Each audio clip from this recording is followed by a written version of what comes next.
Et donc, il entretient, dans ce contexte, une relation extrêmement forte avec un certain Stanislas de Guetta. Alors, je pense que quand on parle devant Politica Hermetica, on connaît Stanislas de Guetta. Donc, Stanislas de Guetta, c'est quelqu'un qui est venu à l'ésotérisme, à l'hermétisme, par Péladan. Il était aussi quelque part poète, auteur. Il a lu Le Vice suprême, qui est supposé être un roman à clé ésotérique, non pas un roman ésotérique, mais un roman à clé ésotérique. Et donc Stanislas de Guetta écrit à Péladan, ils se voient, ils se parlent, et c'est Montaigne et la Boétie. C'est une grande histoire entre eux. Et donc, ils se parlent, ils s'écrivent, ils échangent beaucoup de correspondances. Et vous avez ici les dédicaces de Péladan à Guetta dans ses premiers livres. Et donc, on sent l'affection énorme de Péladan pour Guetta. Ils s'écrivent beaucoup. Et donc, la correspondance, en tout cas une partie de la correspondance de Guetta vers Péladan, a été publiée. Il y a 100 lettres ont été publiées, donc on a 100 lettres de l'un à l'autre, et on voit de quoi il parle.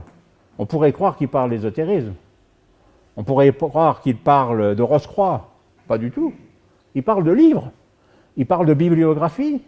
Il parle d'esthétisme. Que les paquets de livres ne sont pas arrivés, qu'il va lui faire une belle reliure. C'est de ça dont il parle. Ils ne sont absolument pas dans le contexte de grandes discussions métaphysiques et spirituelles. Absolument pas. Et donc, on retrouve cette amitié très forte. Vous avez ici un des nombreux ex-libris de Stanislas de Guetta.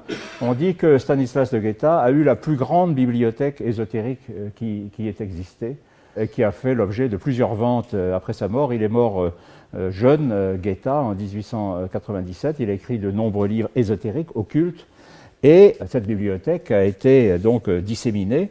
Et vous avez ici, donc dans la série de 14 livres, vous avez ici les numéros 2, 3 et 4. Ce sont les 3 livres successifs qui ont été offerts par Péladan à Guetta, dédicacés par Péladan à Guetta et reliés par Guetta. Et comme vous voyez la reliure, il avait donc pris le plus grand soin de mettre dans un écrin luxueux et avec de très belles reliures les dédicaces de Péladan. Mais, comme je disais au tout début de ma présentation, on découvre toujours des choses. On a toujours dit que Péladan vendait des parties de sa bibliothèque à Guetta. Or, on voit ici que ce n'était pas vrai.